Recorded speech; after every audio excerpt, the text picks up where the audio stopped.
Hello and welcome to Sportsline, our brand new sports show here on Daily Mirror Online. We've just seen the completion of the Tokyo 2020 Olympic Games, and we are fortunate actually to have a member of Sri Lanka's latest Olympic class join us today. She became the first Sri Lankan to take part in an equestrian event at the Olympics. We all know her story. She was born in Sri Lanka, raised in Sweden, currently living in Germany. Mathilda, we are, we are glad to have you on our show today, and thanks for joining us. Yeah, thank you for having me. All right, so we actually met in 2018. I believe it is the second time that you came to Sri Lanka, and at the time we spoke, and you said that your goal was to qualify for the Olympics in Sri Lanka, and I think you had just started the process of becoming eligible to represent Sri Lanka. So talk us through the last 3 years, how the last 3 years have been from that point to the point where you took part in the Olympics under the Sri Lankan flag. Yeah, I did a switch to represent Sri Lanka in mid 2018. So the qualification year for the Olympics started in January 2019. So I had it done the change in time. Actually, I did the change also to try to qualify for the World Championships, which I did, but I didn't get the switch for Sri Lanka done in time. And then I would have started Sweden, and that was not my attention. So I didn't go to the World Equestrian Games 2018. So I skipped that and I focused on trying to qualify for the Olympics, which was, a really busy and exciting year looking back. I was on the biggest shows in the world pretty much every weekend, which was amazing, the experience that I got. And actually, so many people, everyone on the top level tried to qualify for the Olympics that year. That's the very, very important year, the qualification year. And I managed. So I was obviously very, very pleased and happy because we put so much effort and time and sweat and tears and laugh and everything in it.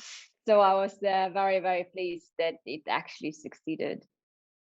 How confident were you at that point that you could actually qualify for the Olympics? I mean, I knew that we had everything that it takes to qualify. I had an amazing horse. I know I'm good enough. I gained a lot of experience during the year and also the year before 2018 by doing all these big international shows, and I knew that we could do it. But everyone tries, and there's a lot of very good horses, and there's a lot of very good riders involved. I knew it would be tough, but I knew it was manageable. Like I knew I had a chance, but that it would actually succeed. No one knows, but I was very, very happy. Yeah. All right. So, like I said, we become very familiar with your story. You're born in Sri Lanka, Kandy, if I'm correct, and you grew up in Sweden, and now you're in Germany. Now, since you reestablished your ties with Sri Lanka, have you gone back to learn about your Sri Lankan roots? Is there something that you would maybe like to explore in the future as well? For sure, I would. I wish that because of this Corona situation, it was very hard for me to go back, especially last year. And I would have. I wish I can visit Sri Lanka a couple of times a year actually, because it's my roots. And obviously, I've said it many times, but it really comes from the bottom of my heart. I fell in love with this country. I feel my roots when I go there and I meet all amazing people. So for me to have a little bit more attachment and go there a little bit more often, meet more people and get involved in the country, and maybe also to, in the end of the day, use the media attention that I got now to actually do some good. Okay, so let's just talk about the experience of taking part in the Olympics.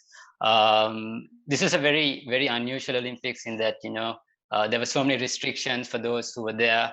There were the athletes were isolated, and there was a restriction on how many days you could be in the Olympic the athletes village.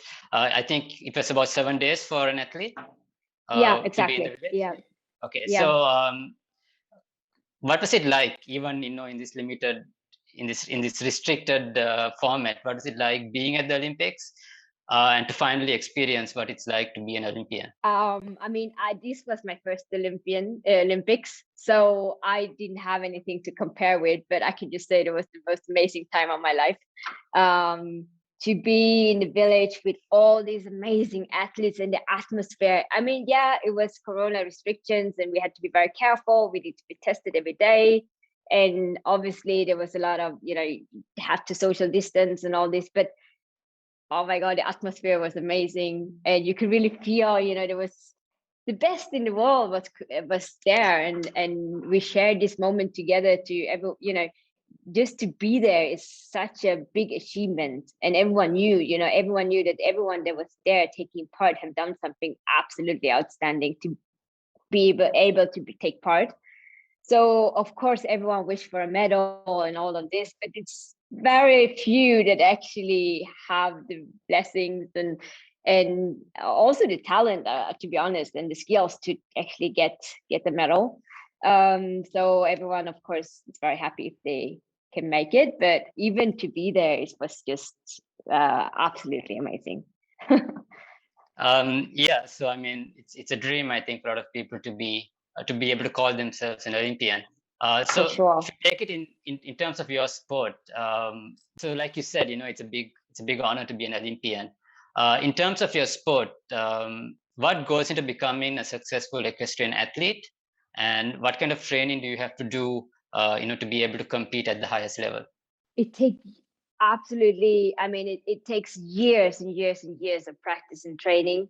I have been riding on the highest levels in the world. Like I'm doing basically only 5-star shows the last 4 years. And before even stepping up to the 5-star level, I have been doing a lot of international shows. And for the last 10 years, I have been obviously riding international pretty much every weekend. And that is first of all what it takes, and it takes a lot of training, and you need to be very fortunate to have a very good horse. You cannot do it without this amazing horse that I was very lucky and blessed to have. It's a partnership, so it's also not just about, people think you can go out and buy a horse just because you might have people with economic futures that can help you, but it's not about that. You need to have a special bond, a special relationships, and it takes years to build this up. There was not one riders at the Olympics that didn't have a very special bond or a real deep connection with their horse, because they don't speak, and you need to know every feeling that they have. You need to feel it. You need to look at them and know what they're thinking, and that takes years. So it takes a lot of training, and it takes years to become international show jumper. That's just the way it is. Yeah. So you were the first Sri Lankan to compete in the Olympics in an event Yeah. like this. I think until you came around, I don't think there was it didn't seem like it was a possibility. I think not many Sri Lankans also knew a lot about the sport. Exactly. So being yeah. the first Sri Lankan, what kind of pressure did you feel? And considering up to that point, the Sri Lankans hadn't particularly done really well at the Olympics either. So was there any added pressure, with that also in mind? I wouldn't say that I felt pressure, but of course I knew that I had a very, very good chance to do well, because I have had the results that you expected from me the whole year. I have this amazing horse, and I was very, very disappointed in the way it went. I knew that competing with an animal, I said that before in interviews, competing with an animal, if you watch the whole class, you could see it was a lot of very top class horses and riders that didn't have a very easy. I mean, luckily my horses got scared and nothing happened. Like he didn't get hurt. He just scared. He was just scared in that moment, but he's so totally fine and confident again now, because we didn't hurt ourselves. Like I didn't fall off. He didn't fall into a fence. He didn't, so it was, for the future, nothing bad happened. but I didn't expect, obviously, that would happen. So I was very, very disappointed in myself, but I didn't feel any pressure.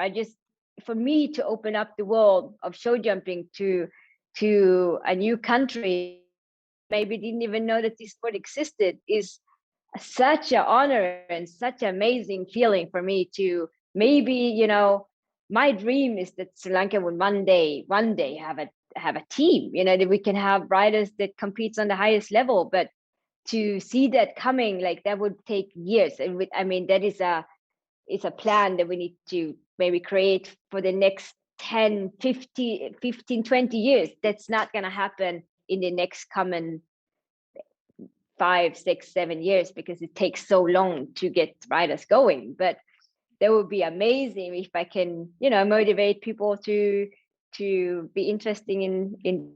We've seen a lot of criticism also in the last couple of weeks about equestrian sports, especially, with certain incidents that happen in the Olympics. As someone who participates in the sport, and I think you have a stable of your own, which is, I believe, you reared Chopin and you brought him to this level. Am I correct? Yeah. Yeah. So, response to this criticism that the sport is receiving at the moment? Well, the negative media present right now is from the what do you call it, like the 5 athletics, and then the last discipline is riding and show jumping. But that's not show jumping. That's totally different sport than what we do. Like, they don't even know their horses. They get 20 minutes to know a rented horse. That's not working. But that is a sport that have existed for centuries of years. Like, it's been maybe 20, 30 years with this sport, the Olympics. So they should have changed way before it made a major thing in the media. It's not fair for the horses, or actually also for the riders, because they don't have the capability to actually know a horse, or they are not horsemen, they're athletes, they're not like horse people. But it's also unfair to because it's absolutely not what we do. This is totally different sport. We could not have a horse that we would know for 20 minutes and jump this course. Years and years and years, and we need to take so good care of these animals, and they are our partners and friends. So we treat them with so much respect. They have the vet, they have the physio, they have a massage, they have the grooms, they have 5-star people taking care of them 24/7. I have no authorities. We would never, we treat our horses with silk gloves, like, they are the everything for us. So you shouldn't compare this sport with our sport. It's very different. And of course, things happens, but I think going to the Olympics with a horse, you have to be a real horseman or a horsewoman. So I think we are safe in that way. All right. My final question, Mathilda. So equestrian sports is still a relatively new sport in Sri Lanka. It's a real niche. It's a very limited number of people taking part in it. And now you become the highest profile athlete to represent the country sport, right? So how do you see yourself contributing to the sport in the future, and what kind of plans have you discussed with the Equestrian Federation, in this regards? I told everyone, and that is really my biggest wish, that we will have a team of riders, maybe send riders to which is important. We need to send them to Europe. And of course, I know it's expensive and all this, but I have a massive stable at home. I have many horses. I could definitely help with this kind of planning, and it will be my biggest dream, actually, to support Sri Lanka to have in the coming future, when I'm done riding, I have I would wish for young riders from Sri Lanka to come and maybe train with me, and I could make the progress. But to see that happening, it would take years. Like, know now the sport is getting maybe a little bit more popular. Everyone wants to want to be a rider. We want to have a horse like Japan. Asian Games or for the Asian Championships to have a team that would not be possible. It's just not. It's not enough time. There will be unreasonable to think that that is going to happen. But maybe 2000 for Lausanne or Brisbane, which will be also Asian group. We should definitely have a long-term plan. Okay, thanks for joining us today, Mathilda. We appreciate you giving us your time. To our viewers, thank you so much for watching. My name is Shehan Daniel. We look forward to seeing you on our next show. Until then, take care and stay safe.